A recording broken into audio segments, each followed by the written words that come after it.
en réalité, dans ce contexte, qui propose la quête de pouvoir te retrouver à être chez soi, en soi, en privé, à la vue de tous, au sein de l'espace public, parce que sinon, tu aurais déjà un chez toi. Euh, Tu remarqueras que parfois, quand on va essayer de te disrupter, pour les raisons qui ont été décrites, et pourquoi pas plus si affinité dans les vidéos précédentes, parce que souvent ça va être à propos d'affinité à un moment donné. Tu remarqueras en tout cas que lorsqu'on essaie de manière indirecte de t'avoir, on va dire, il y a souvent ce fait que même lorsque cela paraît avoir été effectif, c'est jamais la même chose que quand on essaie de manière directe.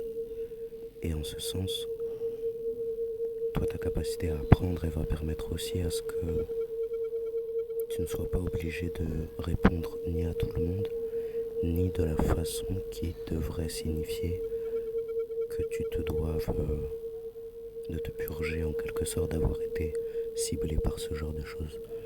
Parce qu'il n'y a aucune de ces deux options qui va avec le fait que tu sois réellement saisi en fait par ce qui se passe, à moins que ce soit la vérité de ce qui se passe. Cela peut sembler en réalité le cas, sans que cela soit le cas.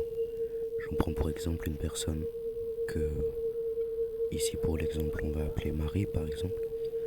L'autre fois, on passe un moment ensemble et, moi, dans ma trajectoire actuellement, il y a cette idée, on aimerait bien insister effectivement sur l'idée de stop. Comme si ce stop aurait été quelque chose qui serait censé avoir la capacité de me disrupter quelque part. Quand je me rends compte que elle essaye de mettre ça en avant à un moment donné de manière directe sur moi, depuis tout ce qui a été assimilé comme étant effectif sur moi, bah elle a engagé en fait sa chute en quelque sorte. Parce que c'était dans un contexte où elle pouvait plus cacher ses intentions. Et en plus de ça, bah elle savait pas ce que ça me faisait. Mais là elle a vu la réaction ou la réponse qui pouvait en découler de façon directe et non indirecte. Donc en ce sens, accepte que parfois les personnes qui voudraient se sentir dominantes vis-à-vis de toi, elles n'aient pas forcément les outils pour réagir à ce que les choses ne se passent pas comme eux l'avaient prévu en fait. Même lorsqu'il s'agirait d'essayer d'agir sur le fait que tu te domines toi-même en fait, tu vois. Lorsque tu domines tes passions, tes appétits, tu peux dégager une force qui déstabiliserait plus d'une personne qui semblerait être beaucoup plus dominante que toi, ne serait-ce que par le fait d'avoir un chez-soi, semble-t-il. Et c'est là la nuance que je fais entre le fait de se sentir chez soi, en soi, et le fait d'avoir un chez-soi. La manière dont je le formule, ça veut bien dire que c'est dans un contexte précis que ça se déroule. Parce qu'en réalité, si tu réfléchis, le fait d'avoir un chez-toi, ça peut devenir enfermant aussi. Donc c'est à toi de voir comment tu peux agencer toutes ces choses-là dans la trajectoire et sa propre évolution vis-à-vis de ce que ça te ressemble à toi. Et c'est en ce sens que ces contenus-là, ils sont pas pour dire comment avoir un chez-soi. Parce que ça, si t'es là sur cette chaîne, je sais déjà que tu sais comment faire. Le vrai propos, c'est comment et pourquoi aussi, je pense, plus que comment, si c'est ça qui éraille un peu, tu vois. Je pense que c'est surtout pourquoi prendre le temps de vraiment se nourrir en fait des informations induites des situations auxquelles on est exposé en fait. Et ça, ce comportement, oui, évidemment, pour beaucoup de gens, ça pourrait paraître être beaucoup d'autres choses que ce que c'est vraiment, tu vois. La personne qui est en cours, par exemple, et qui va rester à la fin du cours pour pouvoir se nourrir de la connaissance de qui enseigne. ne va pas forcément paraître ce qu'il en est réellement à tous les autres élèves à ce moment-là et à n'importe qui autour en fait. Donc c'est pas parce qu'on ne va pas te voir comme ce que tu es ou comme ce que tu comprends que ce qui te manquait peut-être c'est juste ce que tu deviens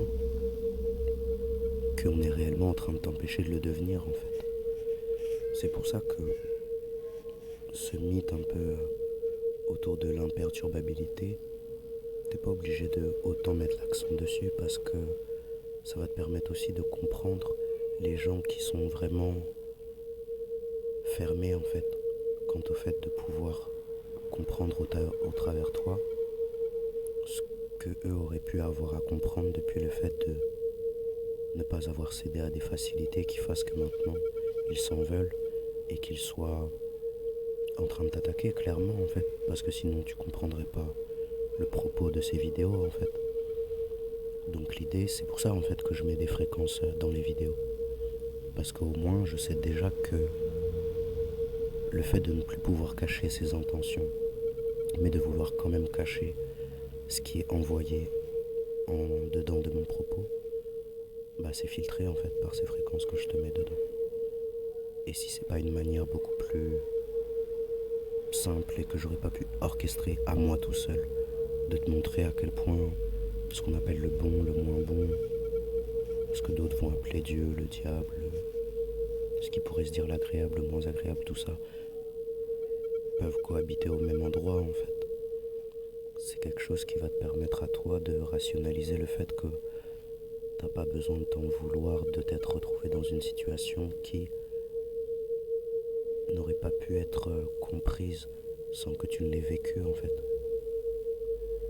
Donc en ce sens, il y a quelque chose qui, moi par exemple, me permet d'avoir une longueur d'avance sur beaucoup de gens aujourd'hui parce que la manière dont j'accepte les émotions à me suggérer des choses est beaucoup plus savoureuse finalement que ce que l'on pourrait croire être mes principes, mes valeurs ou mes promesses en vue de pouvoir envisager le suivi de ma trajectoire en ce sens.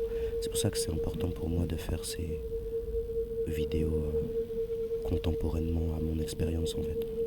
J'aurais pu attendre d'être rendu à un autre endroit et faire un retour d'expérience et dire ah ah, je les ai bien rusés, tu vois.